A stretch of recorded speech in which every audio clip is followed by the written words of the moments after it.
Greetings, members, one and all of the Salivation Nation. It is my distinct honor for the second time to welcome in an interview for Belangp. Hello, sir. Hi, Sal. My pleasure being here. Thanks for the invite. Sure thing. Well, we had done an interview with Belangp earlier, and we basically talked about some basic questions and the like. And he had been posting videos intermittently for quite a while, but he has taken a pause, a time away for a while, but now he is back in full force. More than ever before, posting great content. For those of you who aren't familiar, I will post a link to his channel in the description below. I certainly encourage you to check it out. He's been posting a lot more recently.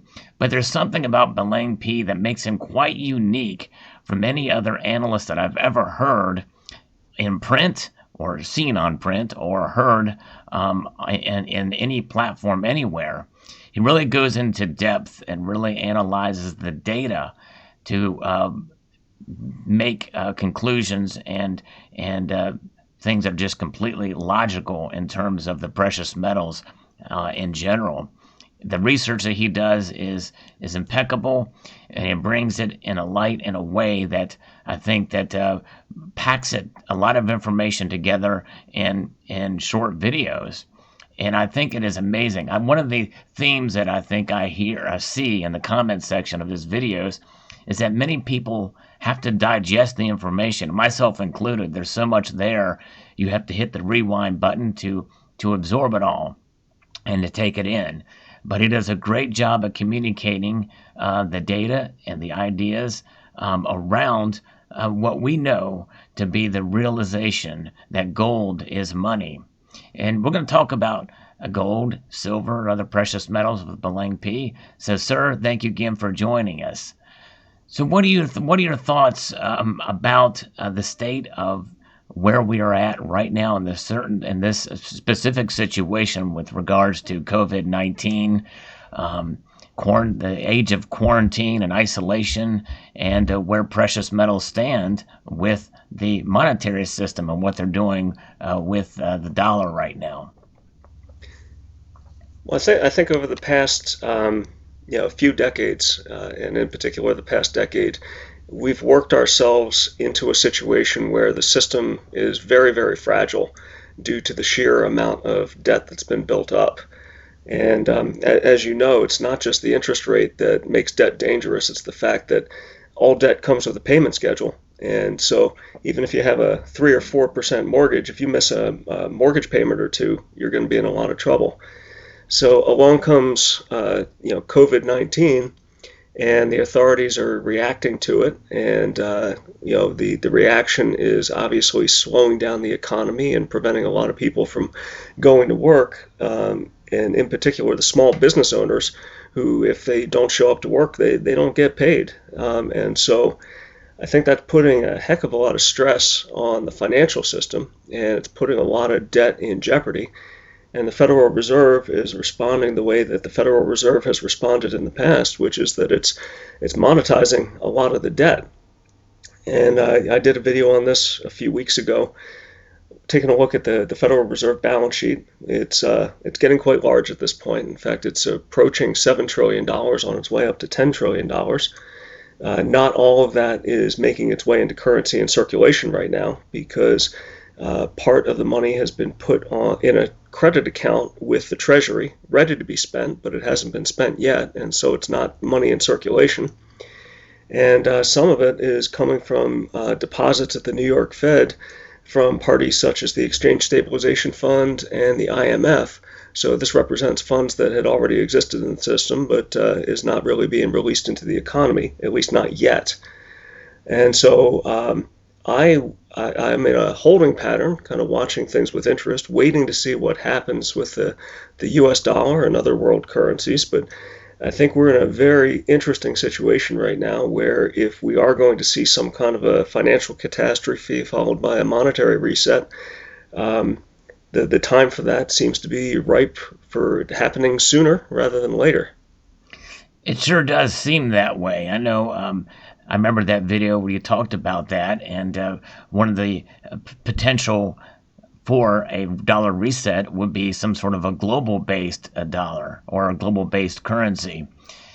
And it is interesting to see where things are going for sure. We are closer now than ever before, I think, to a dollar reset or even a potentially a dollar collapse. But I doubt it's going to collapse only because it seems like that the Federal Reserve and the government in general, they're for this quantitative easing. We've done it before. We did 3 rounds of it before all of this occurred, and we survived it somehow. It's amazing, and that is sort of the Keynesian argument that you can just print money, and because we are the top holder. We're the world's reserve currency. Donald Trump even mentioned in a press conference without being prompted about how strong the dollar is and how it is the king of all the currencies out there. It is the top world reserve currency. And so how far can we go with this before it does come back to bite us? That's the real big question. Does anybody know the answer? Well, I think it comes back to the people that are providing political support for the system as it stands right now. I don't think that the United States necessarily can call all the shots just because we have the world reserve currency. I think that it takes a lot of other world governments and big business owners and wealthy individuals to support the dollar. And what I think is that for the past 4 or 5 decades, even since Nixon closed the gold window, the the interested parties found out that the system could work for them, and so I think they had an incentive to keep it going for a while. So I believe that when we see a reset, it's going to come as a result of the powers that be who are currently benefiting from the system find that it no longer works for them. And I believe that's the point at which things are going to fall apart. That makes total sense. And it's the far because I think no one wants it to fail because they have so much interest in it. But at the same time, there's got to be some catalyst that will send it in one direction or the other. Bringing us to your most recent series of videos about uncovering the hidden truth in plain sight about gold. Fascinating series of videos that you've done. All 3 parts have just been posted. The third one this morning. I encourage everyone to check those videos out. And there's a lot of information in there that you talk about. And I think the fascinating thing, and we'll talk a little bit about, and that is the velocity of money. Well, there's actually the velocity of currency in the dollar, but the velocity of money in the trade of gold. And that is a huge argument that proves that gold is indeed money and is recognized as such. And I believe that especially when we saw last year, just over a year ago, the Bank of International Settlements, which is the central bank of central bankers, designated gold as a tier 1 asset. I've talked about that many times in my videos, but I think that alone, as well as coupled with what you talked about, this velocity of trading on the gold market. Can you speak a little bit to that? Well, I decided it was time to put out a series about the evidence that's there for how gold is actually used. And the reason why I decided to put together the series of videos was, one, because I'm starting to see an uptick in my subscriber base again, meaning that there are a lot of newer viewers to my channel that haven't seen some of the old work, but also because of some of the comments that I've seen. It seems that we've been trained largely to not believe that gold is money. Okay, they don't talk about it in schools. They don't talk about monetary theory in schools at all. And a lot of the financial pundits will denigrate gold and basically say that it's a useless asset. You shouldn't own it. People like Warren Buffett come out and tell you that, yeah, you can accumulate a cube of it and caress it, but it's not going to do anything for you. But in reality, there is a wealth of information out there, and all of the information really hangs together. It's pretty difficult to digest, when you come at it from the mindset of gold being absolutely useless, because the to really understand all of the data that's out there, you kind of have to, view things from a different light. That there are a group of very powerful individuals out there that do view gold as money and use it as such, and are making loans in gold. And there are people who accept or who require payment in gold that this, bullion banking system supports. Um, so the reason why I put together the series of videos is to try to explain in as simplest terms as I can come up with, basically some of the data and the truths behind gold and how it's actually used. And my hope is that even people that come in with the mindset of conspiracy, who think that, oh, it's just a great big conspiracy, gold actually isn't there, and there's a bunch of people who are acting to actively suppress the price of gold, that even those people will come to understand that although the conspiracy side of things can suggest some bullish cases for owning gold and silver, actually knowing how the real system works can actually be more compelling and offer reasons for owning gold and silver, plus a better understanding of price movements and why it's so important to own gold and silver. I think it's fascinating to see how gold is being utilized in modern society today and how important it is. The central banks are holding gold. And that leads me to, you mentioned Warren Buffett. And I have him on speed dial here. Let's see if we can give him a call and see if he'll answer some questions for us about gold. Let's see here. Finding out here. Let's see if he'll answer. It might go to voicemail. Who knows?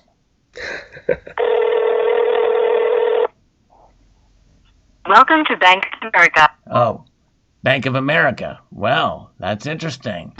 Does he have any ties to Bank of America? I'm not sure, but it looks like it's voicemail. So we're not going to get anything from Warren Buffett on this, but we tried. Well, he bought a lot of silver in 1997. That's true. And he promptly sold it. I'm not sure what or why, but I'm pretty sure he understands the situation with gold and silver. I think so too. And speaking of silver, you also posted a great video about the gold silver ratio. And you kind of read my mind because your ultimate conclusion came to where I think the gold to silver ratio should be as well. But silver has been lackluster as of late. It has not been performing as most people would like it to, or most people think it should. And I think that part of that probably has to do with there's certain entities and analysts who have really kind of, quote, pumped it up to being something greater than what it is. But what are your thoughts on silver and as a metal, as a monetary metal, number one, and also as a hedge?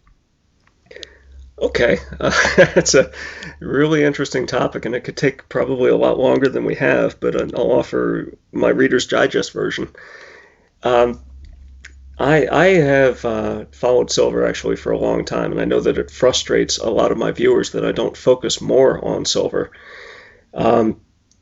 Silver, it has a bit of a dual personality. So it used to be a long, long time ago part of the monetary system back when we were on a bimetallic standard. And it was taken out of official monetary use a very long time ago in 1873 with the Coinage Act back then. And although that we had silver coins circulating, they really were not monetary silver. They were more token coins because the definition of the dollar had been changed in 1873. So as a consequence of that, the gold to silver ratio over time has risen. And so silver became much, much less prominent, and it became more of an industrial metal. Now, that said, there are still people that are using silver as money. And in fact, you can just take a look at my recent couple of videos, and you'll see that evidenced on the LBMA. There's a large stock of silver held in LBMA vaults. Silver is lent out very similarly to how gold is lent out But the other thing that you'll see is that the central banks don't really hold silver. And they made a special point of saying that the Bank of England has nothing but gold in their vaults. So that's kind of where the monetary portion of silver is. A few people still use it for monetary purposes, but the governments do not, and that explains the rise in gold to silver ratio. I think the reason for the recent spike in the gold to silver ratio is because 2/3 to 3/4 of silver use right now is industrial, and in a situation where the world is going into a recession, the first response that you'll see is a very rapid decline in the price of silver as the industrial consumption of it takes a hit. We saw the same thing in 2008, by the way, just before its ramp up into the 2011 highs. So my view on silver right now is that it could be a good speculation, but because it's so very, very volatile, I personally recommend that people keep a smaller portion of silver relative to gold in their portfolio, and they just be prepared for whatever gut-wrenching downturns that might exist in the metal. I mean, it's not uncommon to see it go down 50% at a time on occasion. That's true. I think looking back through the past performance will give you some indication of where things will go. I mean, it is a different time right now, especially with how silver is so diverse in its use. Because you said, about 2/3 of silver that is mined is used as an industry, the biotech and other aspects. But it is interesting to see this separation as well. And actually, I posted a video recently talking about how the gold market is essentially propped up by ETF, and there's been less demand for gold in terms of coins, bars, and rounds, and more for silver. And the separation between the spot price from the LBMA and the COMEX compared to the physical demand for silver is actually up. And that separation is more prominent, even though there is obviously higher premiums on gold as well. But I'm with you. I have focused for the last 3+ years on accumulating more gold than silver, and I've always encouraged my viewers to diversify into gold as well, but to not give up on silver either for the reasons you mentioned. Mm-hmm. Yeah, I don't personally see that silver is going to come back into the official monetary system. I do believe that gold is going to be a lot more prominent once they reset the currency systems. But again, silver is it's an interesting metal, and it can still serve a monetary purpose on a person-to-person basis. It's a great store of value long term, and has preserved its purchasing power over time. Just take a look at gas prices relative to pre-1965 coins, for example. It's over the long term, it's been very stable. So I agree with you. That's exactly right, and that's the thing. I think that's the key with silver, and it's to not overpromise what it delivers. It is what it is in terms of its intrinsic value through the test of time, even though there are times throughout history where it has performed under the inflation adjusted dollars, and the times where it's performed higher. But in the end, the best we can hope for is that it will preserve our wealth in the end. But those times of volatility, you have to have the stomach for, and that's where gold comes in as the ultimate safe haven, I believe, because it is less volatile. Well, why? Because people accumulate it and treasure it, and it has stood the test of time. And like you said, it is more recognized as money. From all the way up from the Bank of International Settlements all the way down to you and I accumulating it like that dragon, small. Well, fascinating. Well, I appreciate you taking the time with this Belangp for sure. It's been fun. Where do you see things now? I don't want to put you in a mind of a fortune teller but as far as where we're going with gold and silver prices. But do you see a time where gold, especially gold, will continue to climb up in the next couple of months as we play through this? Or some people are saying $2,000 gold. Some are saying that gold's overvalued now and it's going to take a dip back down. We may have a massive deflation before they start to realize, and the recession actually starts to become more apparent. Where do you see things going by through the end of the year with gold? Okay, let me start with that comment about gold being overvalued. I think that's kind of a misnomer, because what people are really talking about when they say that gold is overvalued is they believe that the dollar is undervalued, right?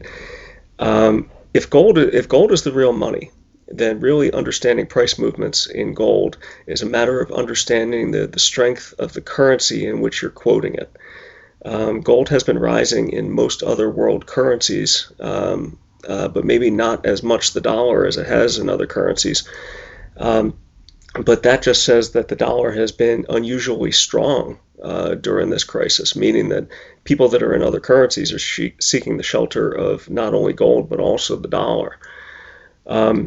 Short term, within the next 6 months, 12 months, it's really anybody's guess. But I do know that long term, we have been seeing competitive currency devaluations.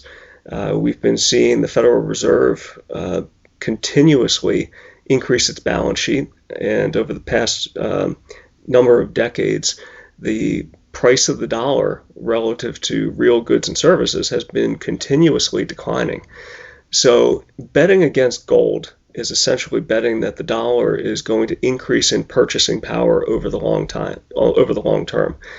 And I believe that that's a very dangerous stance to take.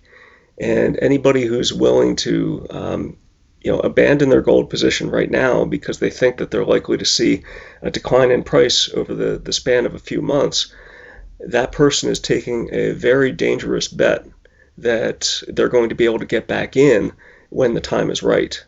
And as we've seen, especially recently, when it's time to get back in gold, supplies of gold tend to dry up. I mean, we've seen shortages recently. People are having trouble getting retail products. People are having difficulty securing good delivery bars on the COMEX for settlement of contracts, for crying out loud. I mean, they just had to change the contracts to allow 400-ounce bars and kilo bars in settlement of contracts. So I think that trying to time gold is a very dangerous thing to do, and I think that people would be well served just taking a long view and gradually accumulating. And within the next few years, I think most people will be very satisfied with their actions. I keep hearing on my channel that people are very happy that they were buying back in 2014, 2015, and I think that'll continue to be the case over the next decade. I agree. I do talk about price a lot in the news on my channel, and but really, when it's all said and done, I try to emphasize this, that it really boils down to a paradigm shift of thinking. You measure your wealth in ounces, not dollars, because the dollar, by its very design, is by the Federal Reserve, is to decrease its purchasing power by 2% each year. The inflation rate of 2% is a target, and that's by some measures. By other measures, it's a great deal more. And so the dollar is designed to decline, whereas gold is, by its very nature, is constant.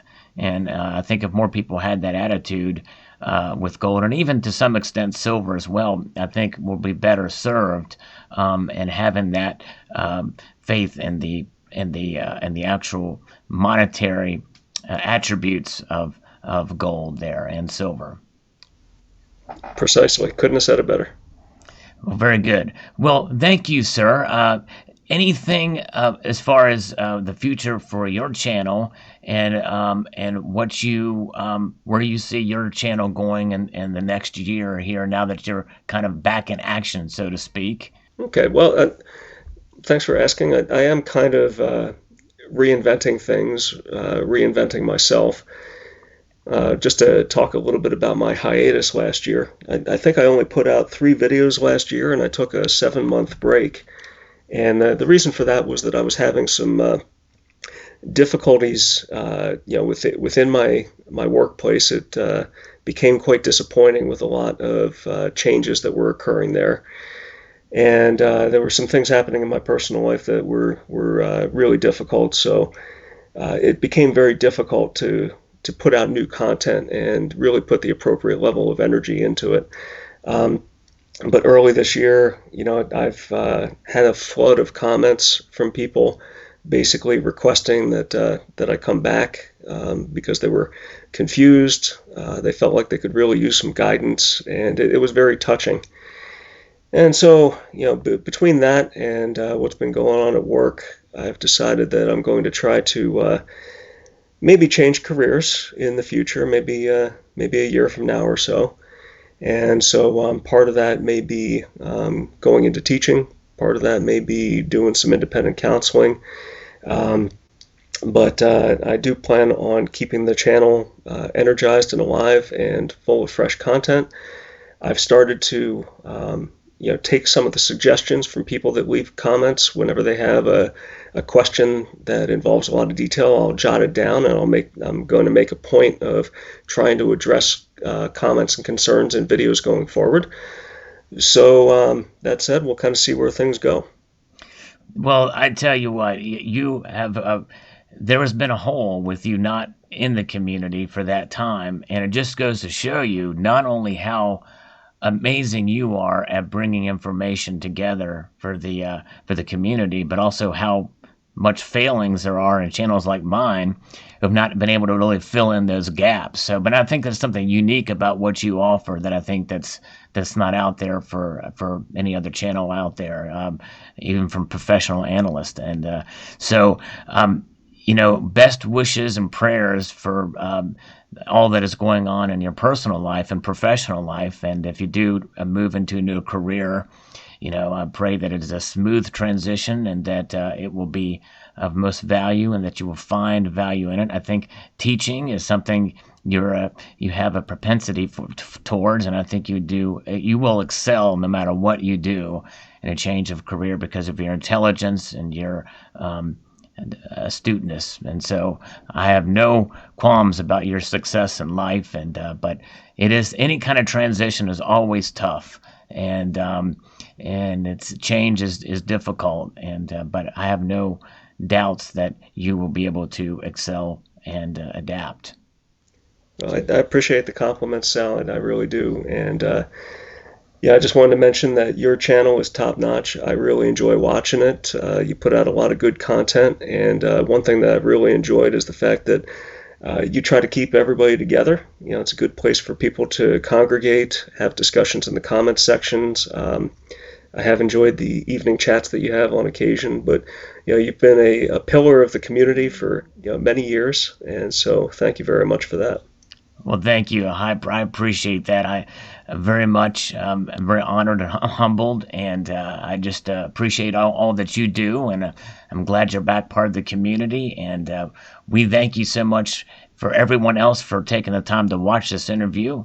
And again, a link to Belangp's channel will be in the description of this video. I encourage you to check it out, subscribe, and keep up to date with his videos. Thank you, sir, for joining us, and a multitude of gratitude to everyone else for watching.